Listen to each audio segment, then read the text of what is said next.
महादेव की एक ऐसी भक्त जिन्होंने भक्ति में आकर सांसारिक चीजों के साथ साथ अपने वस्त्रों का भी त्याग कर दिया। वो अपने आप को सिर्फ अपने बालों से ढककर रखती थी। आज हम आपको महादेव की मीरा कही जाने वाली महादेवी अक्का के बारे में बताते हैं। देखिए, कहते हैं कि बचपन से ही जो महादेवी थी वो शिव जी को चिन्ह मल्लिकार्जुन, जो भगवान शिव का एक स्वरूप है, उनको इतना ज्यादा मानती थी, उनके प्रति इतना ज्यादा प्रेम था उनके मन में कि जैसे मीरा जी कृष्ण भगवान को अपना पति मानती थी, ठीक वैसे ही महादेवी बचपन से ही चिन्ह मल्लिकार्जुन को अपना पति मानती थी। अब जैसे ही वो बड़ी हुई तो घर वालों ने उनकी शादी जबरदस्ती एक राजा से कर दी।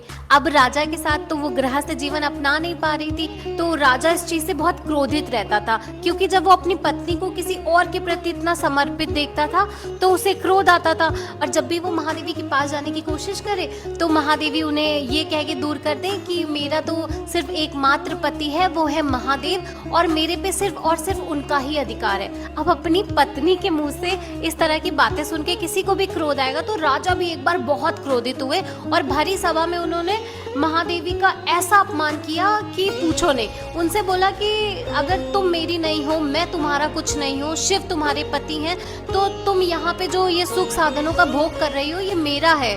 तो महादेवी ने कहा कि आज से मैं इन सारे सुख साधनों का त्याग करती हूँ। फिर उनके पति ने बोला कि ये जो वस्त्र पहने हैं ना, ये भी मेरे हैं। तो महादेवी ने उसी क्षण वस्त्रों का भी त्याग कर दिया और खुद को बालों से ढक लिया और वहां से चली गई। कुछ साल इधर उधर जंगलों में उन्होंने साधन किया। फिर वो श्री शैलम, जो मल्लिकार्जुन ज्योतिर्लिंग के पास एक आश्रम है, वहां पर पहुंची।